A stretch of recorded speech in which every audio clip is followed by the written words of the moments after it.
नमस्कार, prime debate देख रहे हैं आप। आपके साथ मैं हूं दीपक व्यास। कांग्रेस पार्टी की ओर से पुष्कर में चल रहे जिलाध्यक्षों के प्रशिक्षण शिविर में आज लोकसभा में नेता प्रतिपक्ष राहुल गांधी पहुंचे। चाटुकारिता से नहीं बल्कि मेहनत से आगे बढ़ने का मंत्र भी प्रशिक्षण शिविर में राहुल गांधी ने नए जिलाध्यक्षों को दिया है। लेकिन इन सबसे दूर भाजपा का रिएक्शन भी कांग्रेस के इस प्रशिक्षण शिविर और उसमें राहुल गांधी के शामिल होने को लेकर आया। पूर्व केंद्रीय मंत्री और भाजपा किसान मोर्चा के प्रदेश अध्यक्ष कैलाश चौधरी ने बड़ा हमला बोलते हुए कहा कि राहुल गांधी क्या प्रशिक्षण दे पाएंगे। वो तो कार्यकर्ताओं को अफजल की बरसी पर जाने का प्रशिक्षण देंगे, पाकिस्तान और दुश्मन देशों की भाषा बोलने का प्रशिक्षण देंगे, सर्जिकल स्ट्राइक और एयर स्ट्राइक पर प्रश्न उठाने का प्रशिक्षण देंगे। ऐसे में आज चर्चा करेंगे इसी मुद्दे पर कि आखिर प्रशिक्षण पर इतनी सियासत क्यों हो रही है। और इसी मुद्दे पर हमारे साथ में चर्चा करने के लिए कुछ खास मेहमान भी जुड़े हुए हैं, उनका परिचय आपसे करवाएं। उससे पहले आपको सुनवाते हैं कि आखिर कैलाश चौधरी ने क्या कुछ कहा है। वो राहुल गांधी जी राजस्थान में आए हैं और वो भी प्रशिक्षण देने के लिए आए हैं। अब आप बताइए कि राहुल गांधी जी क्या प्रशिक्षण देंगे। वो ज़्यादा से ज़्यादा यही कहेंगे कि हमें अफजल की बरसी पे जाना चाहिए, या वो और क्या कह सकते हैं कि पाकिस्तान की भाषा बोलनी चाहिए, हमें दुश्मन देश है जो पड़ोस में उसकी भाषा बोलनी चाहिए, और हमारा देश का सैनिक बॉर्डर पर जाता है और वो पाकिस्तान में घुसकर सर्जिकल स्ट्राइक करके आता है, एयर स्ट्राइक करके आता है, और उसके ऊपर प्रश्न उठाने हैं। इस प्रकार की वो प्रशिक्षण दे सकते हैं।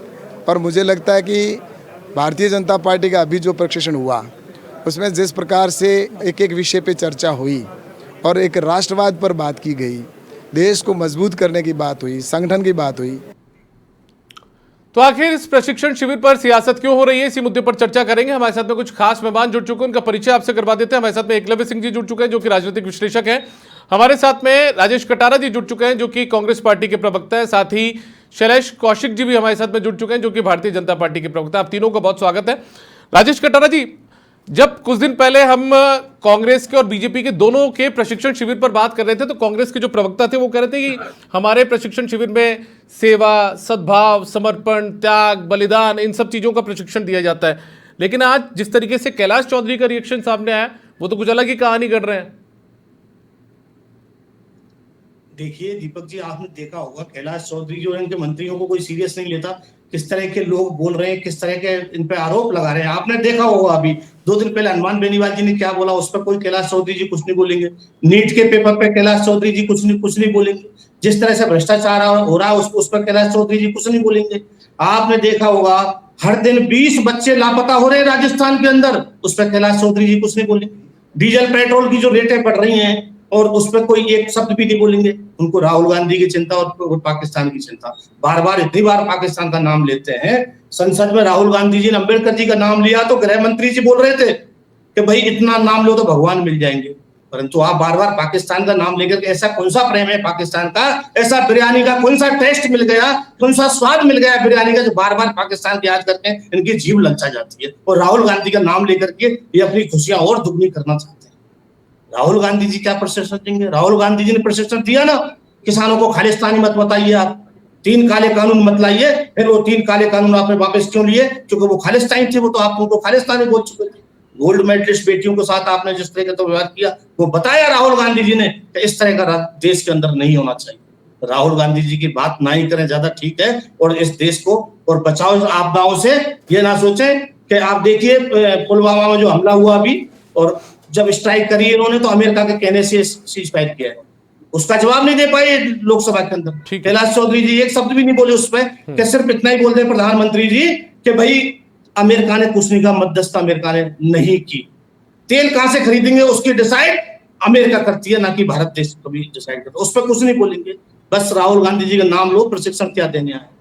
देखिए चलिए आपने बात रख दी, पहले मैं इनका भी रिएक्शन ले लेता हूं। क्लास रहा है दीपक जी, उसको याद रखना चाहिए। आरोप लगाना अलग तरह की चीजें, काम करना अलग तरह की चीजें। आप चुनाव तक नहीं करा पा रहे हो राजस्थान के अंदर, क्या बात करेंगे? मैं पहले कौशिक जी का रिएक्शन ले लेता हूं। कौशिक जी, ज्वलंत मुद्दे जो है उनसे ध्यान भटकाने की कोशिश के आरोप आप लोगों पर लग रहे हैं। राहुल गांधी की आखिर बात क्यों की जा रही है? कांग्रेस के प्रशिक्षण शिविर की बात क्यों की जा रही है? देखिए दीपक जी, प्रशिक्षण शिविर में राहुल गांधी आए, बहुत बहुत उनका स्वागत है, लेकिन प्रशिक्षण शिविर के लिए प्रशिक्षण देने वाले को भी प्रशिक्षित होना आवश्यक है। राहुल गांधी जी का जो पुराना इतिहास रहा है, अगर सदन में देखेंगे तो किस तरीके का इतिहास है, और अगर उनके खुद के प्रशिक्षण शिविरों में देखेंगे तो मैं आपको 2-3 उदाहरणों के साथ बताता हूं। 25 मार्च 2025 गुजरात के अंदर प्रशिक्षण शिविर के अंतर्गत राहुल गांधी अपने कार्यकर्ताओं से कहते हैं किस तरीके से कि उनको गद्दार कहते हैं कि आप लोग बीजेपी के कार्यकर्ताओं से मिले हुए हो। जो पार्टी का सुप्रीमो अगर अपने कार्यकर्ताओं को गद्दार कहता है तो किस तरीके का अविश्वास कार्यकर्ता और नेताओं के बीच पैदा होता है। दूसरी बात, राहुल गांधी जी कहते हैं, आपको ध्यान होगा वो राहुल गांधी का स्टेटमेंट कि हमें बारात के घोड़े नहीं चाहिए, रेस के घोड़े चाहिए। आप अपने कार्यकर्ताओं की तुलना घोड़े से करते हो।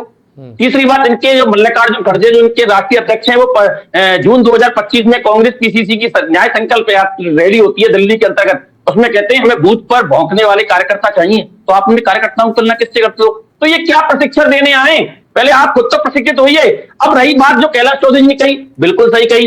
राहुल गांधी कभी कहते हैं डोजिया डोजिया खेलते हैं, कभी जब अभी हमारे राजेश चौधरी जी कह रहे थे कि साहब अमेरिका, अरे जब सेना के अध्यक्षों ने कह दिया, तीनों सेना के सुप्रीमो ने कह दिया कि हमने अपनी सहमति से अपने उससे बात करके अपनी शर्तों पर कराया है, लेकिन ये उस बात को नहीं मानते। इनके नेता जो बिल्कुल क्या कहिए, जब यासीन मलिक अलगाववादी नेता का प्रधानमंत्री मनमोहन सिंह के समय प्रधानमंत्री रही डेट में स्वागत होता है, तो क्या कैलाश चौधरी जी ने गलत कही है? जब दिग्विजय सिंह ओसामा को ओसामा जी और उनको क्या कहते हैं, तमाम तरीके के जो उनके संगठन के लोग हैं उनको इस तरीके से बोलते हैं सम्मान के साथ, तो उन्होंने क्या गलत कही है? ये लोग जिस तरीके से सेना की सर्जिकल स्ट्राइक पर, एयर स्ट्राइक पर सवाल उठाते हैं, अपने सेना के शौर्य को बढ़ाने की बजाय टुकड़े टुकड़े गैंग का समर्थन करते हैं, तो क्या कर रहा है कैलाश चौधरी जी ने? निश्चित रूप से ऐसे व्यक्तियों को प्रशिक्षण देने से पहले खुद प्रशिक्षित होना आवश्यक है। लेकिन अभी कुछ दिन पहले कौशिक जी, कुछ दिन पहले आपका भी एक प्रशिक्षण शिविर हुआ, तो उसमें भी आरोप ये लगाया गया कि आप लोग तुष्टीकरण की राजनीति सिखा रहे हैं, हिंदू मुस्लिम कर रहे हैं, ध्रुवीकरण कर रहे हैं वोटों का।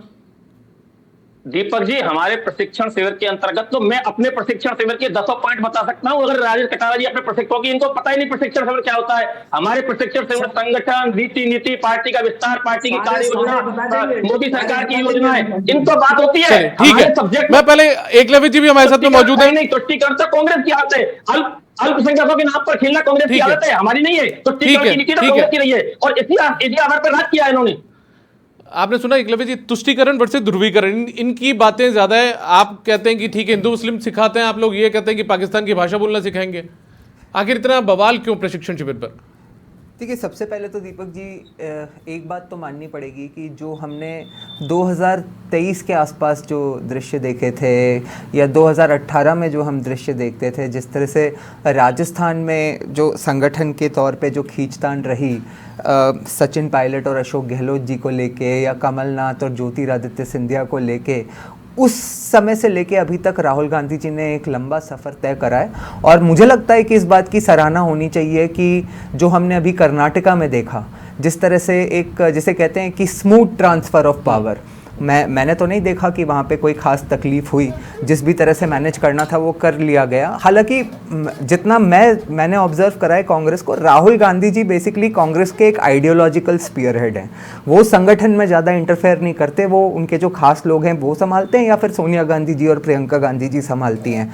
वो पार्टी के बेसिकली जो विचारधारा है उसको लेके एक तरह से जनता के बीच में जाते हैं। लेकिन जो कैलाश चौधरी जी ने कहा है, देखिए दीपक जी, मैं समझता हूँ कि उसमें भी कुछ गलत नहीं है। गलत इसलिए नहीं है क्योंकि किसी भी पार्टी का व्यक्ति जनता में वही मुद्दे रेज करने की कोशिश करता है जिसकी कि उसे अपेक्षा होती है कि ये जनता में चलेगा। अब अगर इसका बैकग्राउंड देखेंगे तो ये गलत तो नहीं है कि जब भारत ने 2016 में जब सर्जिकल स्ट्राइक्स करी तो उनको फर्जिकल स्ट्राइक्स कहा गया। उसके बाद जब एयर स्ट्राइक्स करी गई तो उसमें कहा गया कि सिर्फ कबूतर और कौवे मरे। जब ऑपरेशन सिंदूर में हमारे मतलब भारतीय सेना का पराक्रम पूरे विश्व ने सराहा तो कहा गया कि हमारे कितने प्लेन गिरे। तो एक तो इस तरह की बातें, और दूसरा मैं समझता हूँ कि तुष्टीकरण का जो मुद्दा है, अगर इसमें तो कोई दो राय है ही नहीं कि अगर जब चुनाव, देखिए मैंने पिछली बार भी, आपको ध्यान होगा दीपक जी, कि मैंने आपसे निवेदन किया था कि एक जो समस्या कांग्रेस को राजस्थान में आने वाले समय में आने वाली है कि ये जनता पूछेगी कि भाई प्रभु श्री राम के मंदिर को बने हुए जब लगभग 2-2.5 वर्ष हो गए हैं, तो आपके जो मुख्यमंत्री के दोनों जो सबसे बड़े दावेदार हैं सचिन पायलट और अशोक गहलोत, वो आज तक वहाँ पे क्यों नहीं गए? क्या आपको ऊपर से ये कहा गया है कि अगर आप वहाँ जाओगे तो आपकी मुख्यमंत्री की दावेदारी खत्म हो जाएगी, क्योंकि आपने देखा होगा कि पिछले कुछ समय में कई लोगों ने ये कह के पार्टी छोड़ी कि मुझे राम मंदिर जाने से मना कर दिया गया था।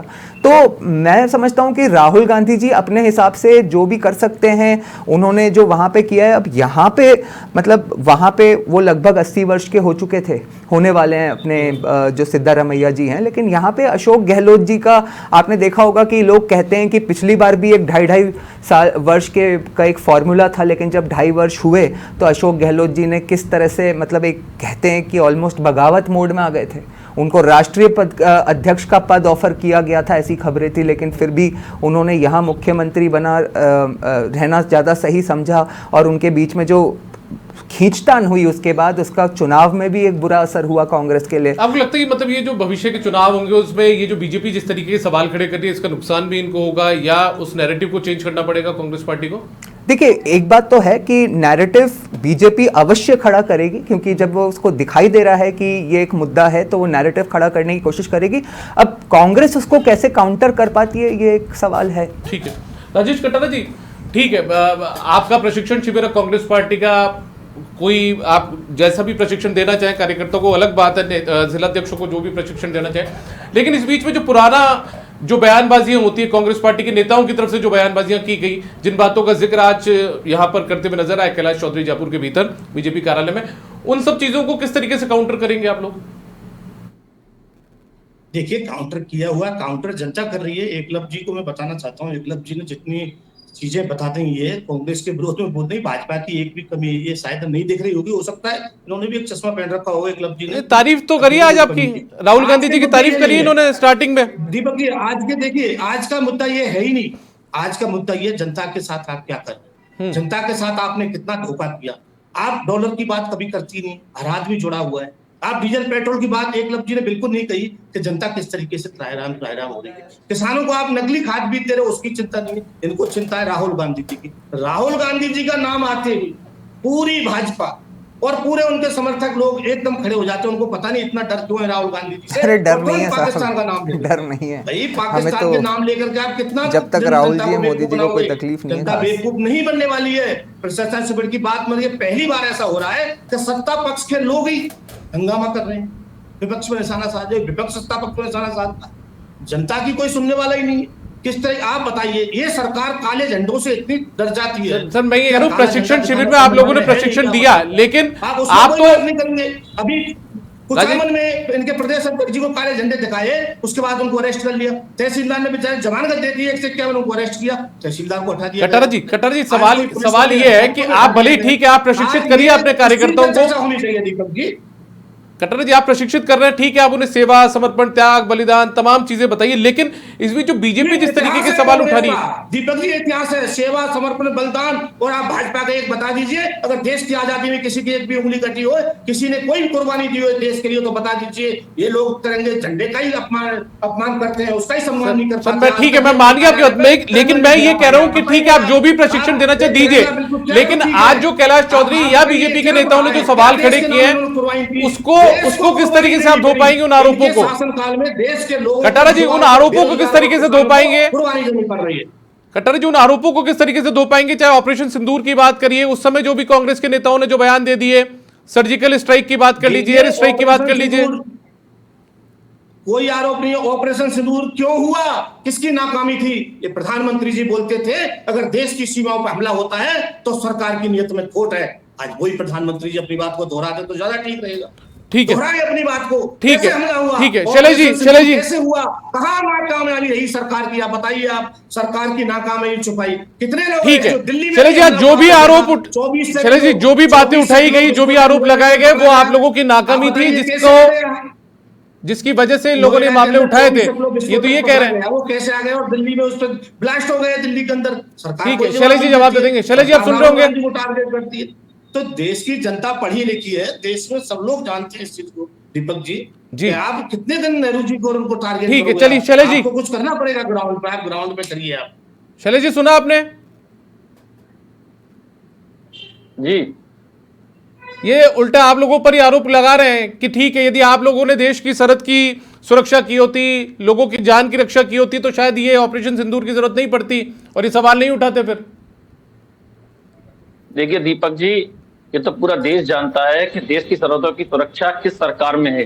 अरे आप तो तमाम जो हमारे पड़ोसी देश हैं उनकी सीमाओं पर तारबंदी तक नहीं करवा पाए, जो हमारी सरकार अब कर रही है। तो आपने इतने साल इस देश में शासन करके किया क्या? आपने इस साल में आप एक बात बताइए, आप एक बात बताइए, अरे आप अपने हमले गिनिए, हमारे आप देखिए किस तरीके से आतंकवादी सरकार में घटनाओं की तुलना कीजिए, आतंकवादी घटनाओं की तुलना कीजिए, कहाँ है आतंकवादी घटना? आप अभी राजेश जी सुनिए, 12 साल के अंदर हमले हो गए, आप गिनते गिनते थक जाओगे। जो 70 साल में हमले नहीं हुए, आपने 12 साल के अंदर हमले करा दिए। चाहे पठानकोट हो, उरी हो, कारगिल हो, संसद हो, आप कहाँ कहाँ हमले कराते हो? पठानकोट हो, हर जगह आप हमला करवा रहे हो। आप कुछ सुरक्षा नहीं कर पा रहे हो। आप बताइए, आप सरकार इतनी नाकाम हो गई, इतनी निकम्मी हो गई, सिर्फ विपक्ष में ध्यान दे रही है, सिर्फ सत्ता के मोड़ में रहती है, हमेशा चुनावी मोड़ में रहती है सरकार। क्या सरकार को और चीज देने की? रोजगार आपने खत्म कर दिए, पूरे छोटे व्यापारी आपने पूरे खत्म कर दिया। ठीक है, चले जी आप जवाब दे दीजिए राजेश कटारा जी को। सत्ता चलाइए, अच्छी बात है, सत्ता मैं दीपक जी बोलूं तो क्या, राजेश जी चुप हो, बोलूं तो क्या? ठीक है राजेश जी, आप इनकी बात सुन लीजिए, राजेश जी इनकी बात भी सुन लीजिए एक बार। कांग्रेस की सुनती है नहीं, बोलती बोलती सुन कर रही है ना, जनता की सुनती है। अभी आप ठीक है चले जी आप कंटिन्यू करिए। अभी राजेश जी, अभी बोलिए आप। आपसे तय करके नहीं बोलूंगा मुझे किस विषय में बोलना है, ठीक है ना? मैं जिस विषय में डिबेट कर रहा हूं उसको बोलूंगा। आप सुनने की चर्चा सुनिए। चलिए ठीक है। अरे मेरा आप दोनों से निवेदन है, देखिए आप सुनिए नहीं बिल्कुल। चलिए ठीक है राजेश जी, अब इनकी बात सुन लीजिए, मैं आता हूँ, वापस आऊंगा आपके पास राजेश जी। अरे ठीक है राजेश जी जवाब दे रहे हैं, वो राजेश जी जवाब देना चाह रहे हैं। शैलेश जी आप कंटिन्यू करिए। दीपक जी अभी मेरे राजेश कटारा जी कह रहे थे कि तिरंगे की बात, ये भारतीय जनता पार्टी की सरकार है जिसने कश्मीर में जो आपके समय चलता था ना, एक देश में दो निशान दो प्रधान, वह तिरंगा हमने ही फहराया है। आप उस झंडे को हमने ही हटाया जो जिसको 70 साल तक आपने पनपा के रखा था। ये मोदी जी का सशक्त नेतृत्व है। और जिस तरीके से आतंकवादी घटनाओं की तुलना कर रहे हैं ना, आप भाषा की मत पढ़िए, रिकॉर्ड उठा के देखिए कितनी आतंकवादी घटनाओं की संख्या में कमी हुई है। कहाँ है आतंकवाद? किस तरीके से देश की सेना ने जवाब दिया है। आपके राहुल गांधी ने तो कहा था ना कि चीन के सैनिक भारतीय सैनिक को पीट रहे हैं, और बाद में किस तरीके से सुप्रीम कोर्ट में माफी मांगी थी इस विषय पर। ध्यान है ना किस तरीके से मांगी थी? राफेल पर कहा था सुप्रीम कोर्ट में माफी मांगी थी कि नहीं मांगी थी? वीर सावरकर पर कहा था माफी मांगी थी कि नहीं मांगी थी? तो आप केवल बयानों से मत रहिए, आप आंकड़ों को उठा के देखिए देश में किस तरीके से आपके राहुल गांधी कहते हैं कि मुस्लिम लीग सेकुलर पार्टी है। ये आपके वक्तव्य होते हैं। आपके नेता कहते हैं तमाम तरीके के पाकिस्तान के साथ वार्ता कीजिए, 2000 खेलिए, और आपने खेला क्या था पूरे शासन के दौरान? ठोक के जवाब दिया मोदी जी के नेतृत्व में, घर में घुसकर पाकिस्तान को मारा गया। लेकिन आपका क्या है? टुकड़े गैंग का समर्थन करना, आपका क्या है? देश की सेना पर सवाल उठाना, आपका क्या है? देश के शौर्य पर सवाल उठाना। ये कांग्रेस की नीति है, लेकिन अब नहीं चलेगी। देश की जनता समझ चुकी है किस तरीके 70 साल तक आपने इस देश को किस तरीके से किन किन हाथों में गिरवी रखा। चलिए ठीक है एकलव्य जी मैं आपके पास आता हूँ। मुझे बताइए ये दुर्भाग्य नहीं कि ठीक है सेना के शौर्य को बीच में ले आया जाता है, हर बार सियासत उस पर शुरू हो जाती है। ठीक है, चाहे भारतीय जनता पार्टी अपने प्रशिक्षण शिविर में कोई प्रशिक्षण दे अपने कार्यकर्ताओं को, राहुल गांधी कोई भी गुर सिखाए, सेना आखिर बार बार बीच में क्यों आ जाती है? देखिए ये इसलिए आती है क्योंकि ये जनता के लिए एक इमोशनल मुद्दा है। मैं आपको कह सकता हूँ दीपक जी कि इस देश में यदि किसी संस्थान पे इस देश की सेना को इस देश की जनता को सबसे ज़्यादा गर्व है तो वो हमारी सेना है। और यदि इन चीज़ों को अगर इस पे सियासत होगी तो जनता पे इसका रिएक्शन आएगा। अभी देखिए आतंकवादी घटनाओं की बात हो रही थी, तो इसमें तो कोई डाउट है ही नहीं कि जब पहलगाम की घटना हुई तो वो एक इंटेलिजेंस का फेलियर था, उसे सरकार का फेलियर माना जाएगा और उस पर सवाल भी उठे। परंतु सरकार ने जब उसका जिस तरह से जवाब दिया तो यदि उसमें सेना का शौर्य है तो उस पर तो प्रश्न नहीं उठाने चाहिए ना। और दूसरी बात यह है कि अगर दिल्ली के ब्लास्ट की बात कर रहे हैं तो 12 साल में अगर एक ब्लास्ट है आपके पास बात करने के लिए तो आपके समय के तो 1200 ब्लास्ट हैं बात करने के लिए। तो बेस्ट यही है कि आतंकवाद और जो डिफेंस के मैटर्स होते हैं इनको पॉलिटिसाइज नहीं करना चाहिए। और एक बात मैं कहूंगा, देखिए मैंने तो पहले राहुल गांधी जी की सराहना ही करी थी कि उनने अच्छे से मैनेज करा कर्नाटका में, लेकिन इन्होंने कहा कि मुझे आग लग गई। या जब राहुल गांधी जी की बात होती है तो बीजेपी को या मोदी के समर्थकों को आग लग जाती है। मैं आपको बता दूं दीपक जी कि जब तक राहुल गांधी जी कांग्रेस का चेहरा हैं, बीजेपी और मोदी के समर्थकों को पूरा संतोष है कि बीजेपी को कोई तकलीफ नहीं होने वाली। ठीक है शैलेश जी, मेरा आपसे भी सवाल ये कि बार बार सेना के शौर्य को क्यों बीच में ले आया जाता है सियासत के बीच में? बार बार वो कांग्रेस पार्टी भी करती है, वो आप लोग भी करना शुरू कर देते हैं। दीपक जी, जो देश के सेना का जो अभी जिस तरीके से एकलव्य जी ने कहा था, सेना इस देश के नागरिकों के लिए सबसे गर्व का विषय है।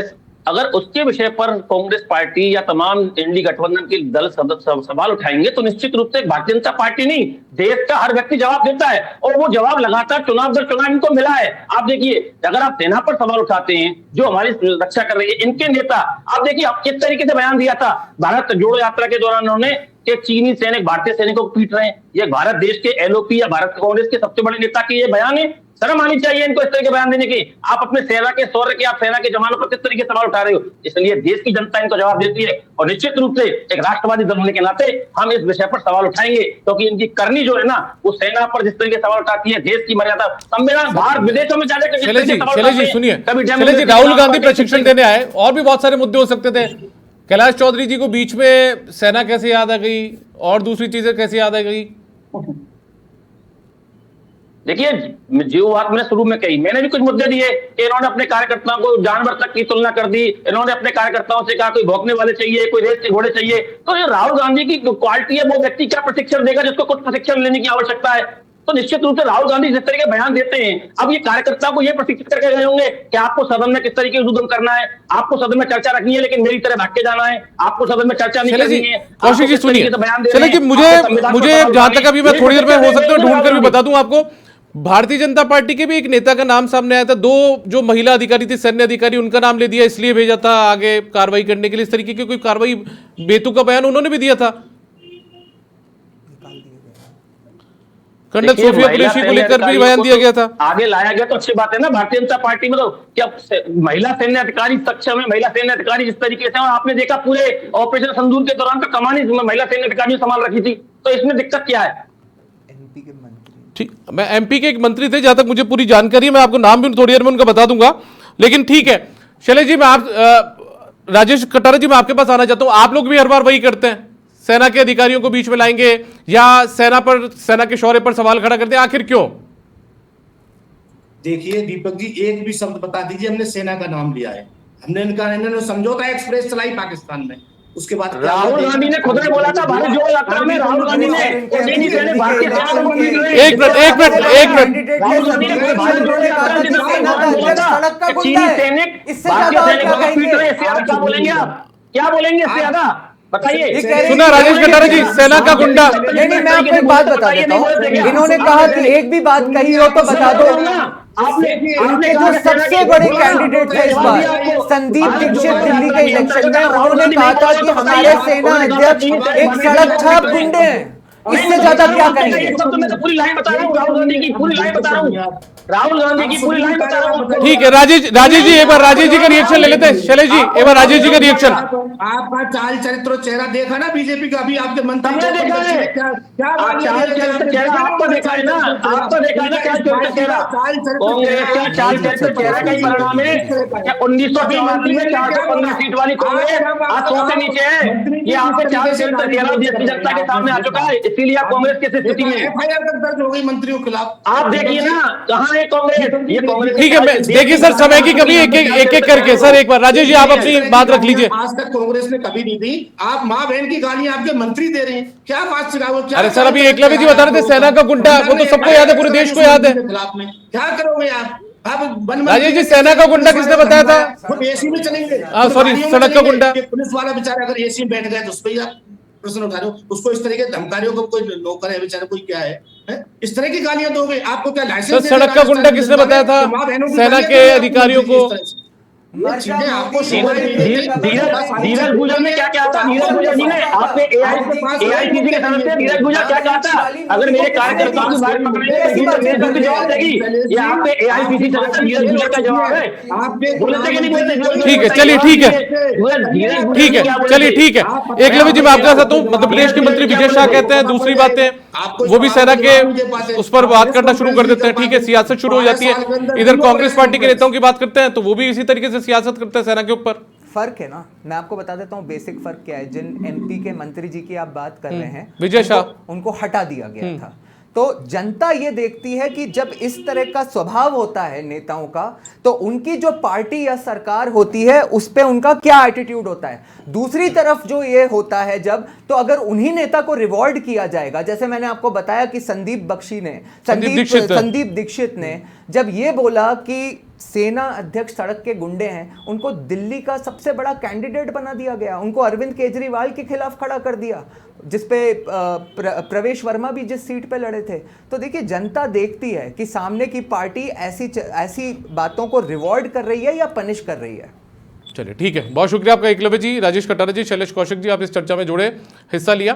तो कुल मिलाकर देखिए, प्रशिक्षण शिविर जो है उस पर सियासत होती हुई नजर आ रही है, एक दूसरे पर आरोप प्रत्यारोप, कीचड़ उछालने जैसी स्थिति अभी यहाँ पर देखने को मिली है। फिलहाल प्राइम डिबेट में इतना ही, इजाजत दीजिए, नमस्कार।